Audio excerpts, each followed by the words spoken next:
Pues muy buenas, bienvenidos a esta nueva sesión. Aquí vamos a hablar sobre las consideraciones preoperatorias en procedimientos percutáneos que harán los cardiólogos de intervencionismo estructural y también el electrofisiológico.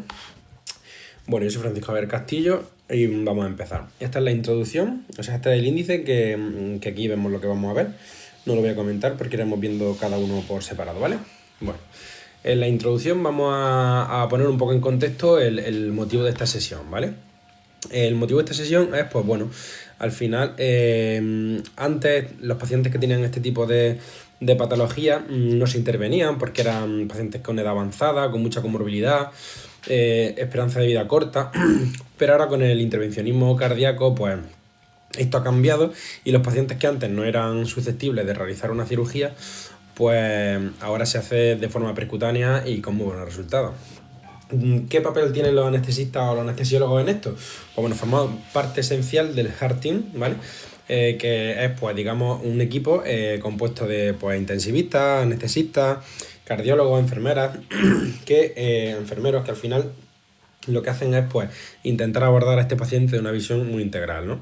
Los tres pilares del manejo del paciente a nivel anestésico son pues, un abordaje integral sistemático, ¿vale? Que va a englobar tanto el pre como el intraoperatorio como el post, ¿vale? Un reconocimiento precoz de las complicaciones, ya sea en el intra o en el postoperatorio, y un control hemodinámico preciso.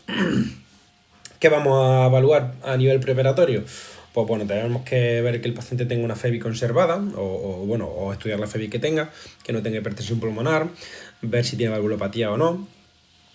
También habrá que ver, esto se hará a nivel multidisciplinar, no solo tendremos que valorarlo nosotros, sino los cardiólogos, o si alguien consideramos que, por ejemplo, un neurólogo por algún síntoma que tenga, que creamos que puede ser importante y que sobre todo para el postoperatorio sepamos que no es nada nuevo.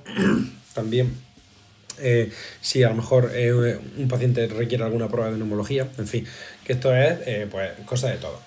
Una amnesia exhaustiva, ¿vale? Tenemos que preguntar si es alérgico al contraste porque en algunas intervenciones se usará bastante y evidentemente tendremos que hacer una exploración por aparato bastante completa.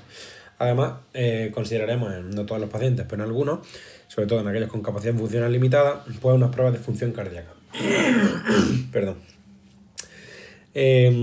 Ahora sí, como un pequeño inciso, bueno, es evidente que no vamos a intervenir de cirugía no cardíaca a un paciente con síndrome coronario agudo, insuficiencia cardíaca descompensada o arritmia inestable, pero a lo mejor no es tan evidente que un paciente con una estenosis aórtica grave no se tratará de una cirugía, no se intervendrá de algo no urgente hasta que no se repare la estenosis aórtica. Bueno, este es el protocolo que usamos en mi hospital, ¿vale? En el Hospital Universitario Torre Cárdenas, para realizar una optimización antiagregante y anticoagulante de anticoagulantes orales de los pacientes que van a ser intervenidos. A nivel de electrofisiología y de la evaluación de la FA, los antiagregantes no se suspenderán nunca, el sintrón en la FA nunca se va a suspender y los anticoagulantes directos tampoco, pero en otro tipo de evaluaciones, el sintrón tendremos que tener un INR entre 2 y 3 y si está por encima de 3 se deberá aplazar esa cirugía hasta que se corrija. A nivel de anticoagulantes directos, la última dosis no se tomará. El cateterismo cardíaco, no se suspende el antiagregante ni se toma la dosis previa de sintrón, ¿vale? La última dosis no se toma. Y igual que en los anticoagulantes directos, que no se tomarán las 12 horas previas. O sea, las 12 horas previas a esa cirugía, si toca alguna toma de esa dosis de anticoagulante directo, no se tomará. Y a nivel de implante de material protésico, pues TAVI, Mitraclip, Triclip, los antiagregantes tampoco se van a suspender, ¿vale? O sea, vemos que nunca vamos a suspender los antiagregantes. El sintrón debemos retirarlo 3 días antes y hacer una terapia puente con heparina de bajo peso molecular. Y los anticoagulantes directos debemos suspender las 2 últimas dosis. ¿Qué qué fármacos vamos a elegir a nivel anestésico? Pues dependerá del perfil hemodinámico de cada uno de ellos. Como sabemos, el propofol es de los más inestables a nivel hemodinámico. Bueno, no es que sea inestable, sino que un paciente que esté inestable ya lo va a inestabilizar más, porque disminuye la contractilidad, el gasto, las resistencias vasculares sistémicas y la frecuencia, pero sin embargo ofrece una ventaja. Por todo eso, que en un paciente que esté estable, aunque sea incluso cardiópata, siempre que tenga la FEBI conservada, va a ser cardioprotector porque al reducir todo eso que reduce, contractilidad, gasto, resistencia y frecuencia, pues también va a proporcionar un menor consumo de oxígeno a ese miocardio. Tenemos que tener cuidado por su efecto dromotrópico negativo. El dromotropismo es la capacidad o la velocidad de conducción a nivel de impulso nervioso que tiene el sistema eléctrico del corazón, ¿vale? Entonces, ese propofol, el propofol también va a reducir ese efecto dromotrópico, lo va a volver negativo, y la capacidad de conducir por todo el sistema nervioso del corazón a nivel eléctrico va a ser menor, porque puede ocasionar o sería conveniente no usarlo en pacientes añosos o con enfermedad del seno coronario. O con enfermedad del seno, una bradicardia, ¿vale? Sintomática. Y luego tenemos el etomidato, que el etomidato, como sabemos, es un fármaco bastante con una indicación muy grande en pacientes que están inestables hemodinámicamente, porque mantiene la estabilidad y tiene una mínima repercusión sobre la resistencia vascular y sistémica. Y bueno, el riesgo ya se ha visto que antes se decía en la infusión continua, pero se ha visto que hasta en una sola dosis de etomidato, como puede ser la dosis de inducción, también hay una disfunción adrenal por inhibición de la 11-beta hidroxilasa. Los fármacos inhalados, como el sebo o el deslorane, deprimen la contractilidad, pero esta depresión de la contractilidad se ve compensada por un aumento fisiológico del sistema simpático. Entonces, al final, a nivel de tensión arterial no se nota. Y como todos sabemos, los anestésicos inhalados precondicionan o de forma bastante importante el miocardio de ese paciente.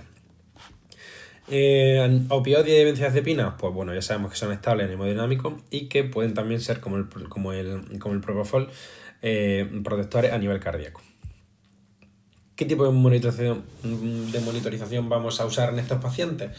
Pues evidentemente vamos a usar un nivel básico, ¿vale? Electro de 12 derivaciones o de 5 electrodos, en los que veamos la derivación 2 y V5 como las más importantes, porque nos dan la mayor cantidad de información. Son capaces de detectar el 95% de las arritmias que pueda presentar un paciente, o de las alteraciones de la conducción o de la repolarización. Y luego, evidentemente, pues carnógrafo, saturímetro, en fin, eso es evidente. Luego, en la mayoría también usaremos una medición de la tensión arterial de forma invasiva. Y si el paciente presenta alguna indicación o está inestable o tiene más comorbilidades, se puede añadir un análisis de ondas como el Hemosfer o el Mosquer o el Edwards, ¿vale? Para, pues con ese análisis de la onda, analizar el gasto cardíaco, resistencia. Y luego el gold estándar sería la imagen, ¿vale? Que en este caso sería la ET, la ecocardiografía transesofágica, sería una forma pues óptima de monitorizar a estos pacientes. También podemos realizar gasometrías arteriales para ver la perfusión basándonos en el láctico o los gases y ver cómo está a nivel de ventilación, a nivel de oxigenación, ¿vale? Bueno, ahora vamos a empezar a hablar sobre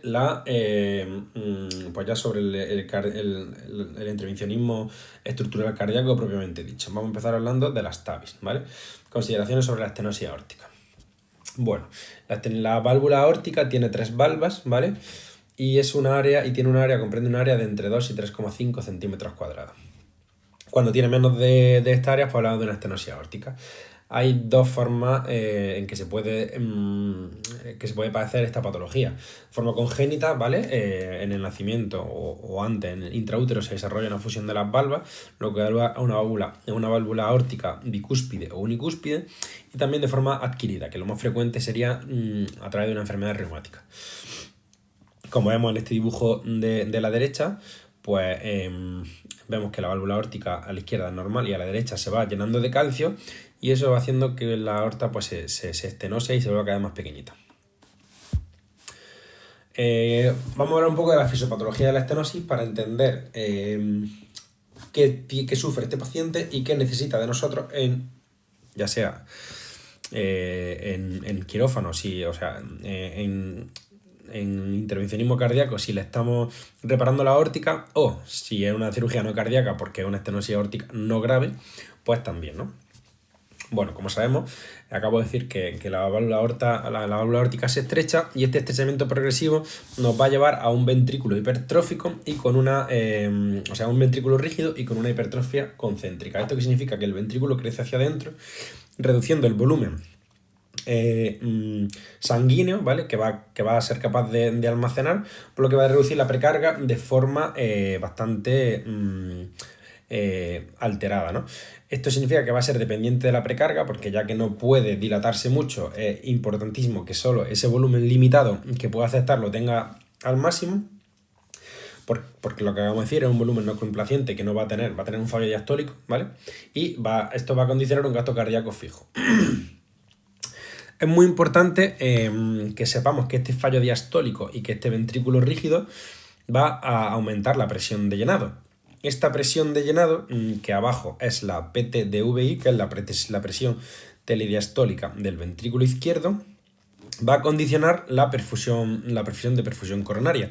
Como sabemos, la presión de perfusión coronaria es igual a la presión diastólica menos la presión telediastólica del ventrículo izquierdo.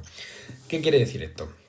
Si nosotros tenemos una presión telediastólica de ventrículo izquierdo normal, la presión diastólica, si nos baja un poco, no va a ser tan importante porque la presión de perfusión coronaria va a estar siempre, ese gradiente va a estar siempre en valores positivos suficientes como para que las coronarias se perfundan. Sabemos todos que las coronarias se perfunden en diástole. Pero si tenemos una presión telediastólica del ventrículo izquierdo aumentada, que la vamos a tener porque es un ventrículo rígido y este fallo diastólico hace que aumente esa presión de forma fisiológica, va a depender mucho la presión de perfusión coronaria de que la presión diastólica no caiga. Lo que tenemos que estar muy pendientes de que esta presión de perfusión no caiga, perdón, porque al caer ese gradiente se va a reducir, ¿vale? Y llegando a menos de a 20 o 25, que ya a esos niveles, a 20-25 milímetros de mercurio, que a esos niveles las coronarias ya se van a perfundir menos. Es decir, si nos baja la presión diastólica y el paciente es una hipotensa en un ventrículo rígido, hipertrófico, por el motivo que sea, que va a tener la presión telediastólica aumentada, la presión de perfusión coronaria va a caer. Entonces se convierte en un corazón muy sensible a la isquemia. Esta hipotensión va a reducir la presión de perfusión, como hemos visto, va a conducir a una isquemia, una disfunción ventricular, un shock cardiogénico y más hipotensión. Un círculo vicioso del que en un paciente de este tipo va a ser muy difícil salir. Entonces, sabiendo esto, cómo funciona este corazón, cómo funciona esta patología, ¿qué nos requiere el paciente? Pues debemos de mantener la precarga. Es importante mantener esa precarga porque ya he dicho que es un ventrículo que no va a admitir mucho volumen. Entonces, el que admitan debe estar. Y es muy importante mantener el llenado diastólico. Ya sabemos que en un corazón normal, entre el 20 y el 25% del llenado diastólico depende de la contracción auricular. En un corazón con una estenosis aórtica estamos hablando de entre el 40 y el 45%.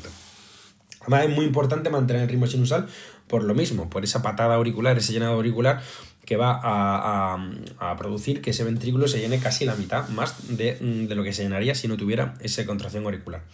Además, como acabamos de hablar, es muy importante mantener la poscarga o incluso aumentarla, ya que disminuirla nos puede producir una isquemia de miocardio.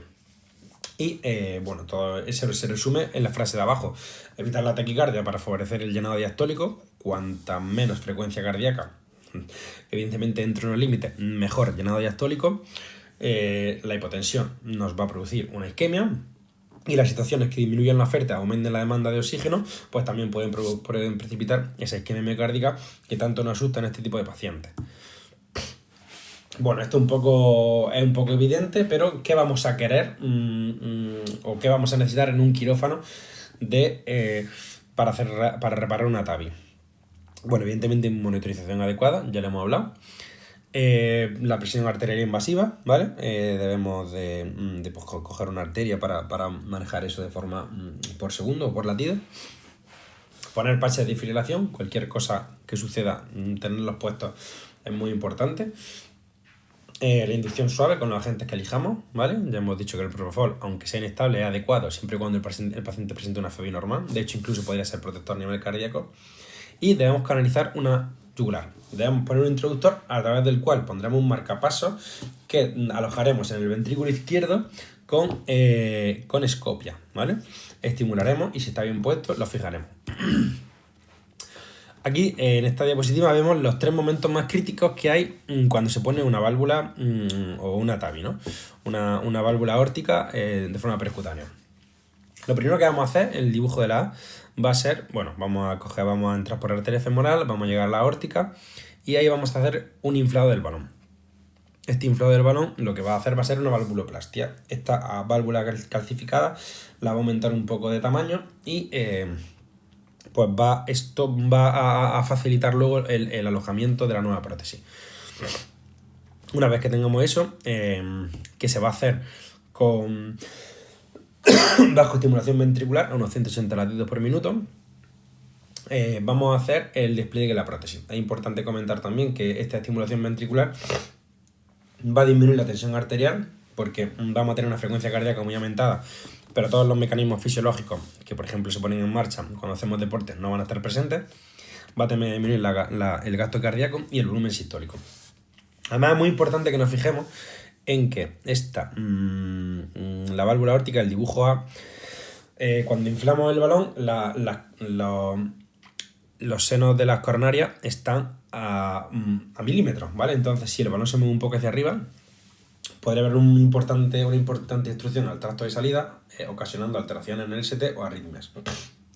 Una vez que hayamos inflado el balón y hayamos hecho la valvuloplastia, a través de esa guía que tenemos alojada entre la aorta y el ventrículo izquierdo, pasaremos la válvula. Volveremos a hacer un passing rápido, ¿vale? Una estimulación de marcapasos a unos 180 latidos por minuto, con la consiguiente disminución otra vez de la tensión, el gasto y el volumen sistólico, para desplegar la válvula, ¿vale? Esta estimulación rápida de marcapasos nos va a hacer que sea más fácil colocarla y que no se nos mueva tanto o una vez que esté alojada no se mueva, ¿vale? Pero como aquí vamos a estar un poquito más de tiempo, es importante saber que la hipotensión va a ser más pronunciada y debemos adelantarnos a este momento teniendo el paciente con una precarga adecuada. Hemos de tener vasopresores preparados, ¿vale? Una perfusión de nora cargada por si acaso y la FENI en ese momento estaría bien pasarle un bolo de 2-3 microgramos kilo. Y además tenemos que tener una comunicación estrecha con el equipo intervencionista para ver que no está pasando nada raro, ¿vale? Para saber que cada uno en qué momento estamos y qué parte de su papel le toca cumplir. Bueno, a ver, hablando un poco ya pasando de la estenosis aórtica, vamos a la de insuficiencia mitral. Sabemos que es una dilatación de la válvula mitral que condiciona una sobrecarga de volumen del ventrículo izquierdo y de la aurícula izquierda, ¿vale? ¿Esto qué va a pasar? Pues el volumen sistólico anterógrado, es decir, el volumen sistólico hacia adelante, en este caso hacia la aorta, va a estar disminuido porque también va a regurgitar, también va a ir hacia la aurícula izquierda y todo el volumen sistólico va a salir no solo por un sitio sino por dos. Y esto va a condicionar que con el tiempo puede haber un edema pulmonar, una hipertensión pulmonar y una disfunción del ventrículo izquierdo. Además, como sabemos, hay dos tipos de insuficiencia mitral. La aguda, que suele deberse a una rotura del músculo papilar por un infarto, y la crónica, ¿vale? En la aguda, los primeros minutos puede incluso compensar por el aumento del volumen y porque la ley de Frank-Starling nos dice que si el volumen aumenta el tamaño del ventrículo va a latir con más fuerza, pero rápidamente va a descompensar y nos va a producir un edema agudo de pulmón. Y la crónica se va a dar con el tiempo. Y esos mecanismos de compensación van a estar más presentes porque va a dar más tiempo a compensar, pero llegará un punto en el que claudique y lo mismo, edema pulmonar, hipertensión y disfunción del ventrículo derecho. Entonces, ¿qué queremos de estos pacientes? Pues queremos una precarga ligeramente aumentada. ¿Por qué? Pues en un ventrículo que ya está trabajando en la parte alta o en la parte derecha de la curva de Frank-Starling, debe estar lleno de tamaño. Diciéndolo de forma burda, si nosotros tenemos un globo muy inflado y le quitamos gran parte de su volumen, se va a quedar chuchurrido, se va a quedar flácido, no va a ser capaz de contraerse en condiciones. Entonces, precarga ligeramente aumentada.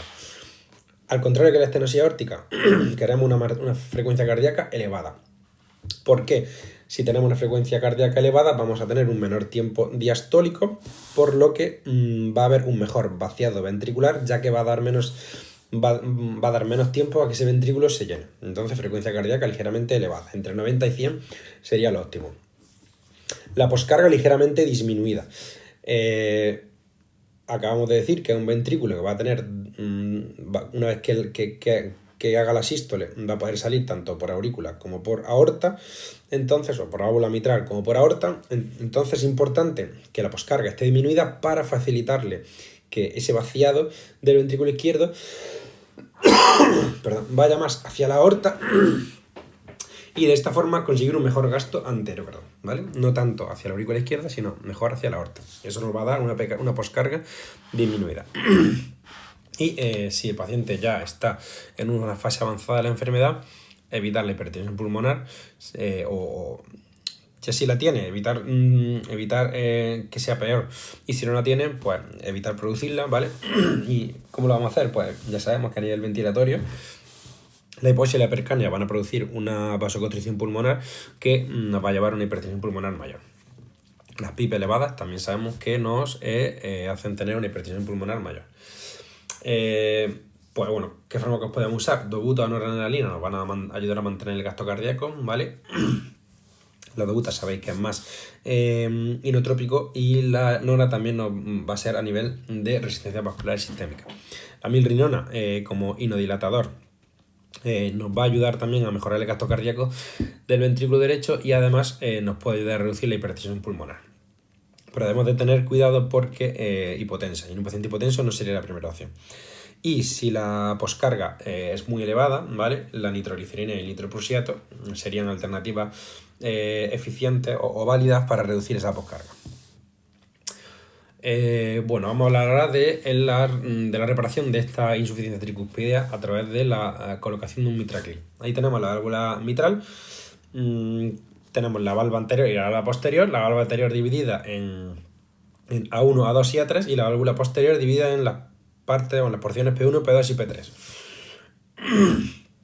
Vamos a entrar, aquí sabemos que saber que vamos a entrar por corazón derecho para trabajar en corazón izquierdo. Esto quiere decir, vamos a entrar por la vena femoral, vena cava inferior, aurícula derecha, y tenemos que acceder a la aurícula izquierda a través de una punción.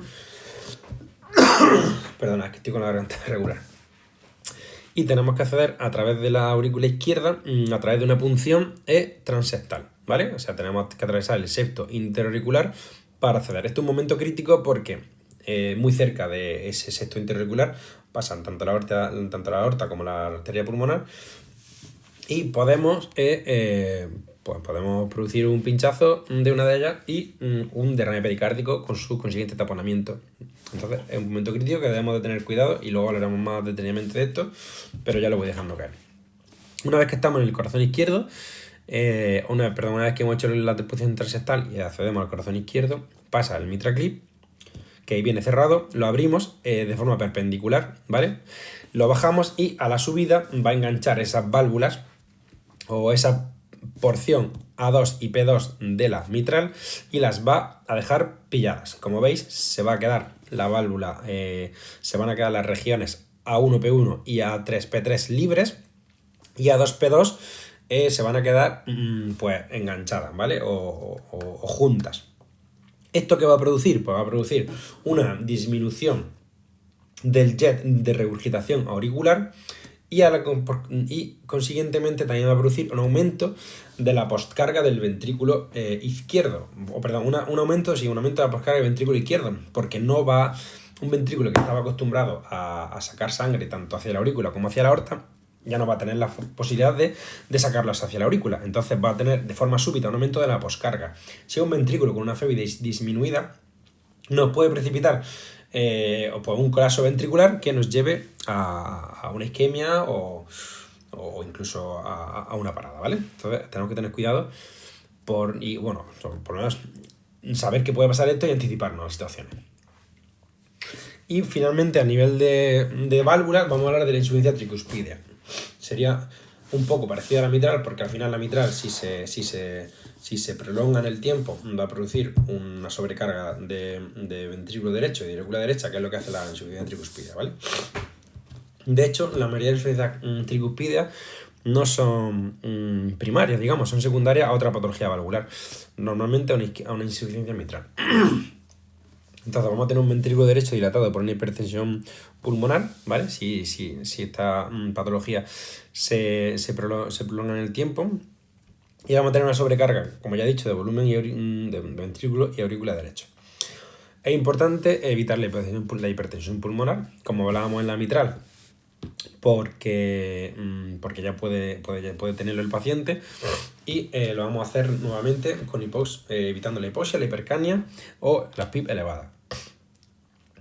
¿Cómo se maneja una insuficiencia ventricuspide? Bueno, ya sabemos que el corazón del fallo del ventrículo derecho no le va bien el volumen, entonces se maneja con una precarga adecuada, optimizada o ligeramente disminuida.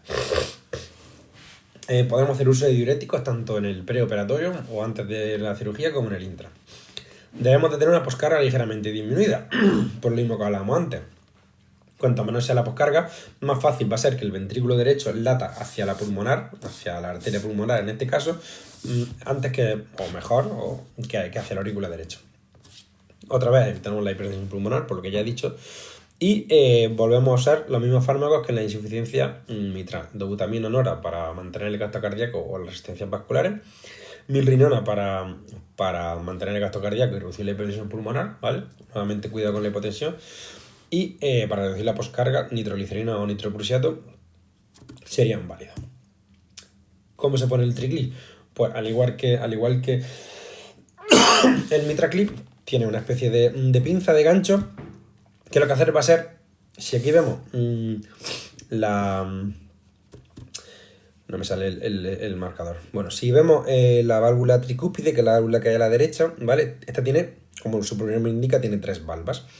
Es a nivel técnico más complejo de reparar que la mitral, porque la mitral se juntan por el medio, como hemos visto antes, y se acabó, pero en este caso no tenemos un medio, o si juntara por el medio, cerraríamos toda la válvula. Entonces vamos a ir cerrando a nivel, a nivel de la zona que más pega a la pared del ventrículo, ¿vale? O a la pared libre o a la pared o al septo interregular, dependiendo de las válvulas que digamos de cerrar. Se pueden poner hasta 3 o más clips, ¿vale? Dependerá de esto, lo vamos a tener monitorizado con ETE, y dependerá del jet de regurgitación que se quede una vez pongamos un clip u otro. Entonces, el cardiólogo o nosotros, o quien esté monitorizando con ETE, cuando se ponga el primer clip va a decir, pues queda tanta regurgitación. Si es válido lo dejamos, si no, pues ponemos otro clip, ¿vale? Podemos cerrar entre válvulas, por ejemplo, la septal y la anterior y la posterior y la septal, ¿vale? Cerrando tantas como jet de regurgitación aceptemos como tal. Lo mismo, igual que antes, si una vez que cerremos, la poscarga va a disminuir hacia la aurícula, todo tiene que ir hacia la pulmonar, entonces tenemos que tener cuidado de que ese ventrículo derecho no nos falle, ¿vale? Vamos a hablar ahora de la CIA. La comunicación interauricular es una patología que lo que hace es, pues presente una comunicación o un agujero entre la aurícula izquierda y la aurícula derecha. Sabéis que la CIA más frecuente es la tipo ostium secundum, que sería un agujero, o la comunicación estaría justo en el medio en el septo interauricular. Luego tenemos el ostium primum, que sería el segundo más frecuente, que es a nivel de la válvula AV. El defecto de tipo senovenoso, que iría acompañado de un drenaje venoso pulmonar anómalo, y el defecto tipo seno coronario, que sería cerca del seno coronario, y este es el tipo más infrecuente. ¿Cómo se comporta la CIA? Pues lo que tenemos en este caso es un aumento un zoom izquierda-derecha aumentado, ¿vale? Sabemos que el ratio ventilación, o sea, perfusión pulmonar partido perfusión sistémica es parecido a 1 o aproximadamente 1, porque el volumen sistólico del ventrículo derecho y del ventrículo izquierdo son similares. Pero si la sangre se va de la aurícula izquierda a la derecha, que se va a ir por el agujero que tenemos, pues va a aumentar el volumen sistólico del ventrículo derecho a consecuencia de disminuir el del izquierdo, y vamos a tener un ratio en circulación pulmonar partido de circulación sistémica mayor de 1, ¿vale? Esto pasa porque la sangre siempre, con cualquier fluido, se va a ir a la zona de menos resistencia, ¿vale? Entonces la aurícula derecha evidentemente es una zona muy compliante y de mucha menor resistencia que el ventrículo izquierdo, por lo que esa sangre va a pasar de la aurícula izquierda al ventrículo derecho. ¿Cómo tenemos que evitar o cómo podemos evitar que esto se haga más evidente? Pues debemos tener las resistencias venosas sistémicas normales. Tanto el aumento como la disminución provocan el zoom. ¿Y por qué? El aumento de las resistencias vasculares sistémicas nos va a conducir a un aumento de poscarga del ventrículo izquierdo y a un aumento de la presión de la aurícula izquierda. Si tenemos la aurícula izquierda con mayor presión, pues más sangre va a pasar al lado derecho. Y diréis, ¿y por qué también si se disminuye? Pues porque si hay una disminución de las resistencias vasculares sistémicas, la sangre que va a volver a la aurícula izquierda va a ser mayor y esa cantidad de sangre pues, va a ir otra vez repartida entre el ventrículo izquierdo y la aurícula derecha, pero pues seguirá pasando más sangre en la aurícula derecha, así que resistencias vasculares sistémicas normales. Y las resistencias vasculares pulmonares normales a bajas, porque si aumentamos las resistencias vasculares pulmonares, podemos llegar a invertir el zoom y tenemos riesgo de hacer un síndrome de Eisenmenger, ¿vale? Que sería, el zoom se invierte, sería en lugar de mayor de 1, menor de 1, y tendríamos una cantidad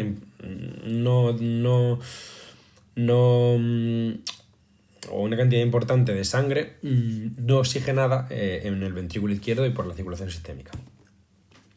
Bueno, esto es lo que hemos hablado, ¿vale? Evitar el aumento o la disminución de la resistencia vascular sistémica y resistencias vasculares pulmonares más bien disminuida. De esta forma, hemos de evitar también, igual que antes, la hipoxia y la hipercapnia y la acidosis, que son pues, condicionantes que aumentan las resistencias vasculares pulmonares. Debemos de guiar el procedimiento siempre con ETE para ayudar al cardiólogo a posicionar el dispositivo en place, ¿vale? Va a atravesar la comunicación que tengamos, ¿vale? Con la guía, no tiene que hacer una posición transectal porque digamos que ya está hecha de forma natural, entre comillas. Entonces atraviesa ese defecto, despliega el unplacer o el paragüita ese que todos conocemos, tira y lo deja ahí cerrando la cia, ¿vale? Lo último que vamos a hablar a nivel de procedimientos estructurales va a ser el cierre de orejuela. Esto, como a nivel fisiopatológico, no tiene mucho INRI porque, bueno, simplemente que la orejuela, todos tenemos la orejuela, todos la tenemos abierta, pero un paciente que ha hecho un ictus o que ha hecho una TVP o lo que sea, pues tiene una contraindicación para anticoagularse, pues la orejuela ya sabéis que es un foco de posibles émbolos. Entonces se cierra y de esa manera evitamos que pueda volver a padecer alguna de estas patologías. Aquí, pues bueno, tampoco tiene mucho. Tenemos que tener un paciente estable, ¿vale? Con ritmo y frecuencia estable, una precarga suficiente para que nos ayude a navegar, o que le ayude a los cardiólogos a navegar con la guía. Nuevamente tenemos que tener en cuenta que se hace una punción transectal, ¿vale? Entramos por corazón derecho para trabajar en corazón izquierdo. Y en este caso hemos de saber que la anestesia general es la técnica más ampliamente recomendada, porque el paciente requiere, o el cardiólogo requiere que el paciente esté con una inmovilidad completa, porque se van a manejar mejor las complicaciones y porque una tos, un valsalva, un movimiento podría llegar a perforar el corazón si se encuentran en un momento o en un sitio crítico con la guía en ese momento. Debemos de tener un control de la presión arterial de forma invasiva. Ya hemos de hablar de la posición transectal y de que debemos asegurar una tensión arterial media mínima de 65 milímetros de mercurio y vigilar el derrame, lo que he dicho, ¿vale? Si estamos ahí con la guía podremos llegar a perforar el corazón. Una vez que hagamos la posición transectal van a requerir tiempos de heparina o tiempos de coagulación activada con heparina de entre 250 y 300. Y bueno, lo que he dicho ya del Valsalva, que puede modificar la geometría auricular o puede comprometer el despliegue de la prótesis. Y bueno, para terminar vamos a hablar un poco de electrofisiología, ¿vale? Las ablaciones hemos de saber que son procedimientos complejos. Es cierto que algunas arritmias sencillas como la atrium o el flutter pueden realizarse con sedación, pero se recomienda anestesia general porque nuevamente vuelve a ser muy importante la inmovilización del paciente. Lo que pasa es que cuando los cardiólogos entran al corazón, lo mismo, necesitan una posición transectal, ¿vale? Porque entran por corazón derecho para trabajar en las venas pulmonares. Normalmente vamos a hablar de una ablación DFA. Ellos entran a la aurícula izquierda y se ponen a mapear esa aurícula izquierda y se ponen a inducir la arritmia para ver cuáles son los focos arritmogénicos. Si el paciente se mueve, se puede poner en peligro este mapeo y tener que empezar de nuevo el procedimiento. La anestesia general en este tipo de procedimientos se ha visto que reduce la recurrencia de la FA posterior una vez que termine el procedimiento. se ha visto que supone un menor tiempo de escopia para el paciente y una menor prevalencia de reconexión de esas vías aberrantes en las venas pulmonares. Las guías de la Sociedad Española de Cardiología dicen que la ablación previene la recurrencia, reduce la prevalencia y mejora la calidad de vida de estos pacientes. Y además, con el tiempo, en pacientes con insuficiencia cardíaca y disfunción ventricular, esta disfunción ventricular podría revertirse y recuperar una FEV normal. Y en pacientes jóvenes es siempre la primera opción en una FA paroxística. Aquí tenemos una tabla que nos dice pues cuáles son los fármacos de elección en estos pacientes, teniendo en cuenta su capacidad o no de inducir arritmia. En este caso, el propofol y la desmetomidina serían los indicados porque no influyen en la inducibilidad de arritmias, ¿vale? El sebo, aunque disminuye la función del nodo, también permite inducir arritmias, o sea que también sería adecuado. Y el remi, por el bloqueo simpático que produce, podría dificultar un poco la inducción de arritmia. Entonces el remi, como es un procedimiento no doloroso, pues a lo mejor no sería lo más indicado. Y el que sí que está claramente, no contraindicado, pero no sería la mejor idea usarlo, es la ketamina, porque este sí que puede provocar arritmias por su acción simpático-mimética. Vale, como he dicho, la ablación de la FA vamos a hacer a través de la vena femoral, vamos a hacer una punción transeptal, localizamos el foco arritmogénico con estimulación, lo mapeamos, lo dibujamos y lo quemamos, ¿vale? Se puede quemar de dos maneras, tanto con crioterapia, que sería con frío, como con radiofrecuencia, que sería con calor. Hay muchos fármacos, como acabamos de hablar, que ni depriman ni estimulen la conducción AV. Y el manejo, pues, tenerlo estable. Normotenso, con una frecuencia cardíaca normal, normotérmico, normovolémico, en fin. La presión arterial invasiva, dicen las guías, pues sí está inestable.